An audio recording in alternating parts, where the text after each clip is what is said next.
Of 1857 part 3। पिछले video में part 2 तक बताए थे, आज पार्ट 3 बता रहे हैं। रिवोल्ट ऑफ 1857 यानी गदर जो बगावत हुआ था 1857 में, वो क्यों हुआ था? मुख्य कारण यही था कि ब्रिटिश की विस्तारवादी नीति, ब्रिटिश की दमनकारी नीति, तानाशाही रवैया, असंतोष भारतीय पब्लिक में, भारतीय नागरिकों में असंतोष था, नाराजगी था, जिसके कारण कि ये विस्फोट हुआ, जो कि स्टार्ट हुआ मेरठ से। मेरठ उत्तर प्रदेश का एक शहर है। 10 मई 1857 में ये स्टार्ट हुआ था, मेरठ से ये स्टार्ट हुआ था। अब ये कारण था, इसके कुछ और मुख्य कारणों में से एक कारण है इकोनॉमिक रीजन। इकोनॉमिक कॉज यानी कि फाइनेंशियल रीजन क्या था, आर्थिक कारण क्या था? आर्थिक कारण यही था, हैवी टैक्सेशन था। Under the burden of excessive taxes the peasants had became progressively indebted and impoverished। Pheasant का मतलब होता है किसान, यानी मजदूर, खेत में जो मजदूरी करता है, या किसान जो होता है उसको पीसेंट बोला जाता है। यानी उसके ऊपर भारी कर लगा दिया गया था, टैक्स बहुत ज्यादा लगा दिया गया था, बहुत अधिक टैक्स के बोझ तले वो लोग दब गया था, और वो लोग ऋण में आ गया था, ऋणी हो गया था, कृतज्ञ हो गया था, और कर्ज में डूब गया था, और गरीब हो गया था, दरिद्र हो गया था। ब्रिटिश के टैक्स के कारण ब्रिटिश ईस्ट इंडिया कंपनी ने जो उन लोगों के ऊपर भारी टैक्स लगा दिया था, जिसके कारण कि पीसेंट्स यानी किसानों पर कर्ज का बोझ ज्यादा बढ़ गया था, जिसके कारण वहां भी असंतोष था, आक्रोश था। ये इकोनॉमिक कॉज हुआ, यानी आर्थिक कारण हुआ। ये भी एक कारण है विद्रोह ऑफ 1857 का, यानी रिवोल्ट ऑफ 1857 का। This led to extreme poverty and indebtedness among the peasantry. Extreme poverty, हद से ज्यादा गरीब हो चुके थे किसान, और कर्ज में डूब चुके थे। Therefore, peasant has harbored resentment against the British rule and participated in the mutiny in great number। किसानों ने भी बड़े संख्या में सिपाही म्यूटनी का, सैनिक विद्रोह का समर्थन किया था, क्योंकि ब्रिटिश के टैक्स के कारण वो लोग गरीब हो चुके थे और कर्ज में डूब चुके थे, बहुत ही परेशान थे, दरिद्र हो चुके थे, और उसके असंतोष के कारण, उसके आक्रोश के कारण, ब्रिटिश के इस नीति के कारण वो दमन झेल रहे थे, जिसके कारण कि उन लोगों के अंदर भी रिसेंटमेंट की भावना थी। रिसेंटमेंट मतलब वो आक्रोश, एंगर, जिसके कारण वो पार्टिसिपेट किए थे, भाग लिए थे गदर ऑफ 1857 में। इस पॉलिसी के कारण किसान आक्रोश में थे। The cause of discontent was, ये जो डिसकंटेंट का या असंतोष का कारण था, ये British policy of economically exploiting India. ये जो ब्रिटिशों की नीति थी, ये जो अंग्रेजों की नीति थी, ये आर्थिक शोषण करने वाली नीति थी। आर्थिक शोषण कर रहे थे वो लोग भारत का, इकोनॉमिकली एक्सप्लॉइट कर रहे थे। This policy hurt all sections of the society.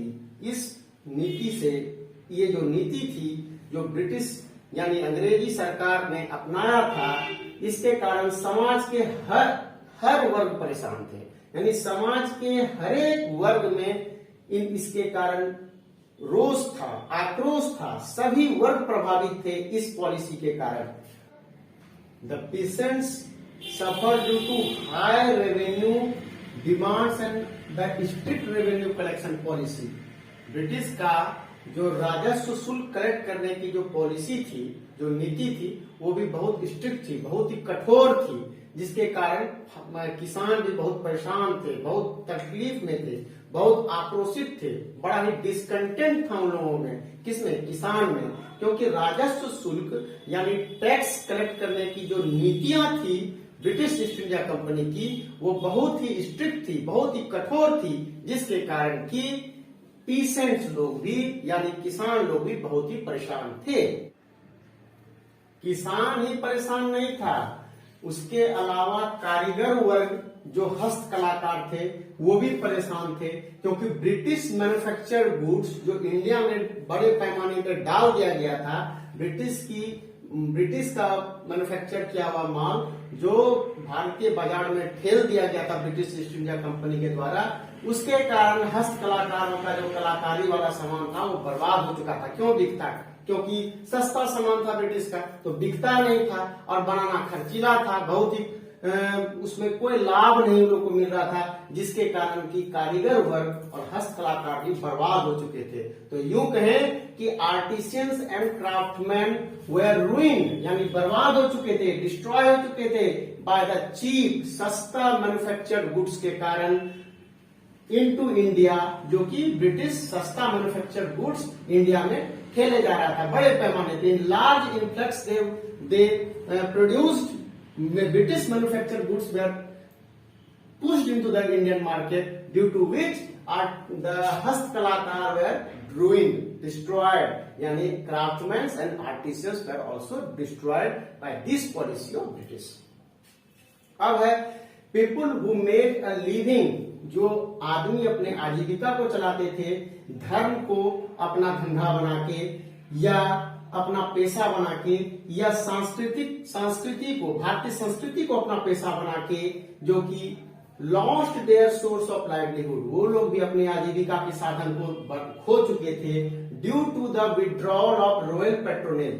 पुराने राजा महाराजा जो कि इन लोगों को संरक्षण दिए हुए थे, पैट्रोनेज दिए हुए थे, उनको केयर गार्डनशिप दिए हुए थे, उन लोगों को, पुराने राजाओं को हटा करके जो नए रूलर को ला दिया गया था, जिसके कारण कि इन लोगों का जो संरक्षण था वो खत्म हो चुका था, जिसके कारण कि वो लोग भी अपने आजीविका के साधन को खो दिए थे, जिसके कारण उन लोगों में भी असंतोष था, उस लोगों में भी असंतोष था, आक्रोश था और बड़ा ही डिसकंटेंट का भावना था, जो कि उबल रहा था उन लोगों के बीच में। बगावत की अग्नि उन लोगों के अंदर में उबल रही थी।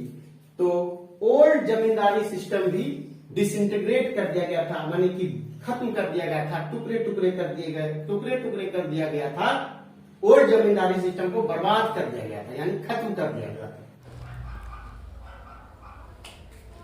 रिवोल्ट ऑफ 1857 का सोशल रीजन क्या था? सोशल एंड रिलीजियस काउज क्या था? यानी सामाजिक और धार्मिक रीजन क्या था कि ब्रिटिश जो थे, अंग्रेज क्या कर रहे थे कि भारतीयों के सोशल यानी सामाजिक और धार्मिक जिंदगी में भी दखल अंदाजी कर रहे थे, हस्तक्षेप कर रहे थे। उसको कहेंगे the British interfered in the socio religious life of the Indians. उसके सामाजिक और धार्मिक जिंदगी पर भी हस्तक्षेप कर रहे थे, दखल अंदाजी कर रहे थे। कैसे कर रहे थे? तो एबोलिशन ऑफ सती प्रथा इन 1829 में जो इरेडिकेशन, एबोलिशन जो प्रिवेंट किया गया, जो खत्म किया गया, एबोलिशन ऑफ सती प्रथा, ये जो कुरीति थी, ये जो माल प्रैक्टिस था, इसको खत्म किया गया। कब खत्म किया गया? 4 दिसंबर 1829 को, 4 दिसंबर 1829 को एबोलिश कर दिया गया, यानी इरेडिकेट कर दिया गया। किसको? सती प्रथा को, जो एक भारतीय कुरीति थी, यानी माल प्रैक्टिस था, इसको खत्म कर दिया गया था। वाज बैंड ऑन 4 दिसंबर 1829 by the then governor general Lord William Bentinck. किस गवर्नर जनरल के शासनकाल में एबॉलिश किया गया था सती प्रथा? Lord William Bentinck governor general उस समय के थे, Lord William Bentinck. The sati pratha या sati practice was banned in all jurisdictions of British India. British East India company के सारे जुरिस्डिक्शन में, सारे क्षेत्राधिकार में 4 दिसंबर 1829 से ये लागू हो गया था कि सती प्रथा का प्रैक्टिस अब नहीं किया जाएगा, इसको इल्लीगल माना जाएगा, असंवैधानिक माना जाएगा, अवैध माना जाएगा। Raja Ram Mohan Roy was known as the father of Indian renaissance, father of Indian renaissance किसको कहा जाता है? राजा राम मोहन रॉय को ही was known as the father of Indian renaissance के जनक माना जाता है राजा राम मोहन रॉय को। क्यों? क्योंकि उन्होंने पुनर्जागरण किया था, पुनरुत्थान किया था, रिवाइवल किया था, रिबर्थ किया था, पुनर्जन्म दिया था। किनको? भारतीय महिलाओं को, जो दबी थी, शोषित थी, कुचली हुई थी, पुरुष प्रधान समाज से एकदम दबी हुई थी। पुरुषों ने उन पर बहुत अत्याचार और दमन किया था, उससे उत्थान किया था। किन्होंने? राजा राम मोहन रॉय ने महिलाओं का पुनर्जागरण किया था, पुनरुत्थान किया था, रिफॉर्म लाए थे, सुधारात्मक कदम लाए थे, उनके जीवन को बेहतर बनाया था। पहले के कंपैरिजन में जब वो दबी कुचली होती थी, शोषित होती थी, उनको वस्तु माना जाता था, उसको दमन से बचाया था। किन्होंने? राजा राम मोहन रॉय ने बचाया था। He was known as the father of Indian renaissance, यानी भारतीय पुनर्जागरण या भारतीय पुनरुत्थान के जनक माना गया उनको, क्योंकि उन्होंने बहुत सुधारात्मक कदम लाए थे। उनमें से सबसे मुख्य सुधारात्मक कदम एवोल्यूशन ऑफ सती प्रथा था। इनके प्रयासों के कारण, इनके भगीरथ प्रयास के कारण ये सती प्रथा एबॉलिश हुआ था। कब सती प्रथा एबॉलिश हुआ था? तो 1829 में। किस गवर्नर जनरल के शासनकाल में? तो लॉर्ड विलियम बेंटिक के शासनकाल में सती प्रथा को इरेडिकेट कर दिया गया था, समाप्त कर दिया गया था, इलीगल घोषित कर दिया गया था। Raja Ram Mohan Roy was the founder of Brahmo Samaj. ये फादर थे, जनक थे। ये जनक थे किसके? ब्रह्म समाज के फाउंडर थे, पिता थे ब्रह्म समाज के, उत्पत्ति करता थे ब्रह्म समाज के। ब्रह्म समाज फॉर्मेशन करने का इनका उद्देश्य क्या था? Through which he wanted to expose religious hypocrisy, धार्मिक कपट, धार्मिक पाखंड को, धार्मिक दंभ को, धार्मिक ढोंग को ये इन्होंने प्रकट किया था। ब्रह्म समाज के माध्यम से धार्मिक कपट को, धार्मिक ढोंग को, पाखंड को इन्होंने ब्रह्म समाज की स्थापना करके रिवील करने का, प्रकट करने का काम किया था। ब्रह्म समाज के फाउंडर कौन थे? राजा राम मोहन रॉय। ब्रह्म समाज was founded in the year 1828, 1828 में ब्रह्म समाज को फाउंड किया गया था। He was influential social religious reform. It was influential, बहुत ही प्रभावकारी सामाजिक और धार्मिक सुधारात्मक कदम था। कौन? ब्रह्म समाज का निर्माण, सती प्रथा का एबॉलिश होना। He supported women's right, women's के राइट्स को, वुमेन के अधिकारों को इन्होंने बल दिया था, सपोर्ट किया था, सहायता किया था उनके आवाज को उठाने में, उनके स्थिति को उत्थान करने में, डेवलप करने में। He was known for his efforts to abolish sati pratha. इसीलिए जाना जाता है कि इनके ही प्रयासों के कारण ये कुरीति भारत से समाप्त हुई थी। सती प्रथा एक इंडिया की कुरीति थी, यानी माल प्रैक्टिस था, जिसको कि राजा राम मोहन रॉय के प्रयासों द्वारा लॉर्ड विलियम बेंटिक के शासनकाल में इरेडिकेट कर दिया गया था, यानी एबॉलिश कर दिया था। कब? 1829 में, 1829 में। ये सोशल रिफॉर्म था, सोशल रिफॉर्मेशन, सोशल सुधारात्मक कदम था, सामाजिक सुधारात्मक कदम था। किनके प्रयासों से आया था ये? किनके भगीरथ प्रयासों से आया था? अनएंडिंग एफर्ट, लिमिटलेस एफर्ट के कारण राजा राम मोहन रॉय के, जो कि ब्रह्म समाज के फाउंडर माने जाते हैं। ब्रह्म समाज कब बना था? 1828 में। कारण क्या था? धार्मिक पाखंड को उजागर करना, धार्मिक पाखंड को रिवील करना, धार्मिक जो दंभ होता था, ढोंग होता था, कपट होता था, छल प्रपंच किया जाता धर्म के नाम पर, उसको जनता के सामने में लाना, ये ब्रह्म समाज का उद्देश्य था। इसी उद्देश्यों के कारण राजा राम मोहन रॉय द्वारा इसका फॉर्मेशन किया गया था 1828 में। राजा राम मोहन रॉय ब्रह्म समाज, राजा राम मोहन रॉय ब्रह्म समाज। सती प्रथा एक माल प्रैक्टिस था भारतीय सोसाइटी का, इंडियन सोसाइटी का ये माल प्रैक्टिस था, कुरीति था, कुरीति। क्योंकि Hindu funeral practice which widows were compelled to sacrifice themselves with their husband fire, यानी चिता। अगर किसी महिला के पति की मृत्यु हो जाती थी तो उस महिला को भी अपने पति के चिता के साथ ही सेक्रीफाइस कर दिया जाता था, यानी कि आत्मदाह करने के लिए विवश किया जाता था। अपने पति के चिता के साथ ही उसको आत्मदाह करने के लिए कंपेल किया जाता था, जबरदस्ती किया जाता था। ये सती प्रथा था। इसीलिए बहुत ही गंदा कुरीति था भारत का, जो कि पूरे भारत को मतलब कि बहुत ही कुरीति से बचाया गया राजा राम मोहन रॉय के प्रयासों द्वारा, लॉर्ड विलियम बेंटिक के रीजन में। हिंदू विडो रीमैरिज एक्ट आया 1856 में। चाइल्ड मैरिज को भी एबॉलिश किया गया इनके प्रयासों के द्वारा, राजा राम मोहन रॉय के प्रयासों द्वारा। क्योंकि चाइल्ड में अगर बच्चियों की शादी हो जाती थी तो इसके कारण बहुत ही बच्चियों का निधन हो जाया करता था। और बहुत ही इसके पीछे कारण है, बहुत ही गंदा कुरीति था ये, जिसको कि रिफॉर्म लाया गया, इसको एबॉलिश किया गया, इस कुरीति को इरेडिकेट किया गया, इस माल प्रैक्टिस को भारत से हटाया गया, इस रूल को इलीगलाइज्ड कर दिया गया, अवैध घोषित कर दिया गया।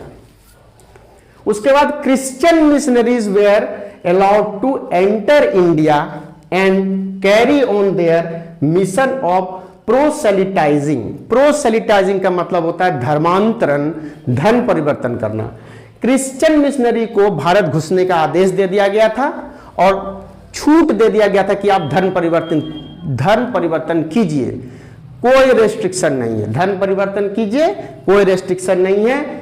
मिशनरी का मतलब होता है धर्म कार्य संबंधी, धर्म प्रचारक जो एक देश से दूसरे देश में आते हैं और वहां के लोगों को प्रेरित करके क्रिश्चियनिटी में बदलते हैं, कन्वर्ट करते हैं। तो Christian missionaries were allowed to enter India and carry on with their mission of प्रोसेलिटाइजिंग।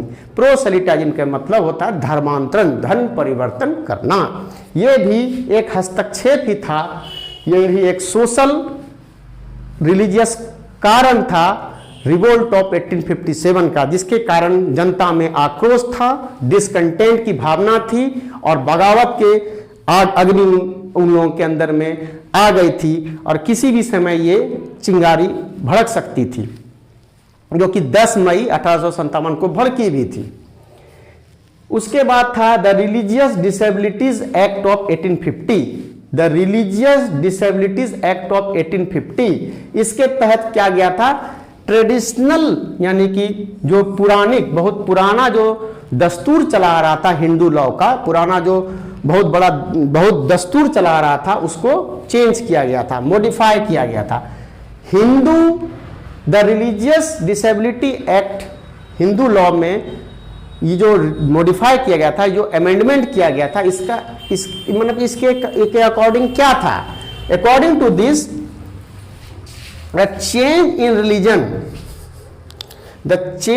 in religion would not debar a son from inheriting the property of his heathen father।